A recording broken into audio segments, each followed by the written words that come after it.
अभी एक रॉकेट को अर्थ से मार्स पर जाने में करीब 9 महीने लगते हैं। नासा और स्पेसएक्स का प्लान है कि हम 2030 तक ह्यूमंस को मार्स पर भेजें, लेकिन अभी एक ह्यूमन मैक्सिमम 6 मंथ तक ही ज़ीरो ग्रेविटी में रह सकता है। वालेरी पॉलिकोव, जिसके पास स्पेस में सबसे ज़्यादा रहने का रिकॉर्ड है, जब वह 14 मंथ स्पेस में रहने के बाद अर्थ पर आए तो उनके बोन बहुत वीक हो गए थे, जिससे उन्हें रिकवर करने में करीब 1 साल का समय लग गया। इसी प्रॉब्लम को सॉल्व करने के लिए नासा ने 2017 में डिपार्टमेंट ऑफ एनर्जी के साथ मिलकर एक न्यूक्लियर रॉकेट इंजन बनाने का मिशन को स्टार्ट किया, जो हमें अर्थ से मार्स तक केवल 3 महीने में पहुंचा देगा। नासा का गोल है कि 2026 तक वह एक न्यूक्लियर रॉकेट इंजन बना ले। न्यूक्लियर रॉकेट इंजन का आइडिया कोई नया नहीं है। जब से हमने पहला एटॉमिक बॉम्ब बनाया है, तब से ही न्यूक्लियर इंजन का पोटेंशियल को देखते हुए 1944 में स्टैनिस्लो ओलाम और फ्रेडरिक डी हॉफमैन ने न्यूक्लियर रॉकेट बनाने का आइडिया दिया। नासा ने 1946 में न्यूक्लियर रॉकेट पर रिसर्च करना शुरू कर दिया। 1955 में एईसी और एयरफोर्स ने प्रोजेक्ट रोवर को शुरू किया, जिसका एम था एक न्यूक्लियर एयरक्राफ्ट और रॉकेट बनाना। 1959 में न्यूक्लियर रॉकेट का पहला प्रोटोटाइप को सक्सेसफुली टेस्ट किया गया। 1965 में नर्वा प्रोग्राम को शुरू किया, जिसका एम था मार्स मिशन के लिए एक न्यूक्लियर इंजन को बनाना, जिसने नर्वा नेक्स A5 इंजन के प्रोटोटाइप को सक्सेसफुली टेस्ट किया। लेकिन यूएस गवर्नमेंट द्वारा फंडिंग नहीं मिलने की वजह से 1972 में इस प्रोजेक्ट को बंद करना पड़ा और 1973 में स्पेस शटल प्रोग्राम की वजह से न्यूक्लियर रॉकेट पर रिसर्च बंद हो गई, जिसके बाद करीब 45 साल बाद 2017 में न्यूक्लियर इंजन को दोबारा बनाने के मिशन को शुरू किया गया।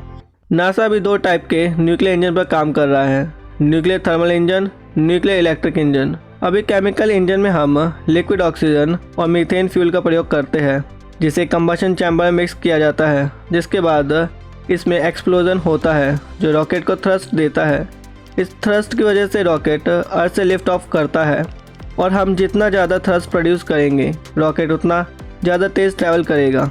केमिकल रॉकेट का सबसे बड़ा ड्रॉबैक है कि हम केवल फ्यूल का 1/3 पार्ट को ही एनर्जी में कन्वर्ट कर पाते हैं, जो इसकी एफिशिएंसी को कम कर देता है। यही नहीं, यह रॉकेट बहुत ज़्यादा स्लो है। लेकिन न्यूक्लियर थर्मल इंजन में हम एक स्मॉल न्यूक्लियर रिएक्टर की मदद से हीट को प्रोड्यूस करते हैं। उसके बाद हम स्टोरेज टैंक से लिक्विड हाइड्रोजन को इन हॉट ट्यूब से पास करते हैं।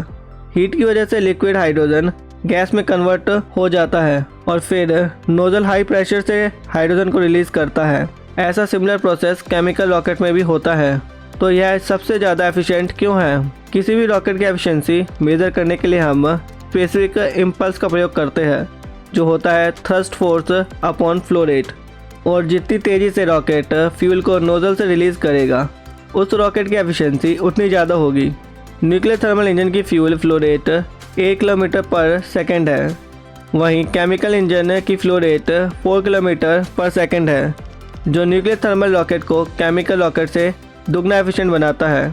दूसरा, न्यूक्लियर इलेक्ट्रिक रॉकेट। जैसे हम न्यूक्लियर पावर प्लांट में इलेक्ट्रिसिटी प्रोड्यूस करते हैं, वैसे ही हम न्यूक्लियर इलेक्ट्रिक इंजन में स्मॉल न्यूक्लियर रिएक्टर की मदद से इलेक्ट्रिसिटी को प्रोड्यूस करते हैं। अब हम इस इलेक्ट्रिसिटी की मदद से ज़ेनॉन आयन को आयोनाइज करते हैं, नोजल से पास करके एक्सेलरेशन जनरेट करते हैं और ज़ेनॉन आयन 40 किलोमीटर पर सेकेंड की स्पीड से बाहर निकलता है, जो न्यूक्लियर थर्मल इंजन से 5 टाइम्स ज़्यादा है। तो फिर न्यूक्लियर रॉकेट का प्रयोग हम अभी तक क्यों नहीं कर रहे हैं?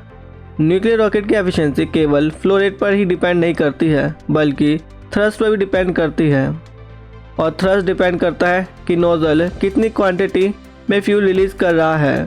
और न्यूक्लियर इलेक्ट्रिक इंजन में ज़ेनॉन की फ्लो रेट तो ज़्यादा है, लेकिन इसकी क्वांटिटी कम है, जिस वजह से हम अभी न्यूक्लियर इलेक्ट्रिक इंजन की मदद से अर्थ से बाहर भी नहीं निकल सकते।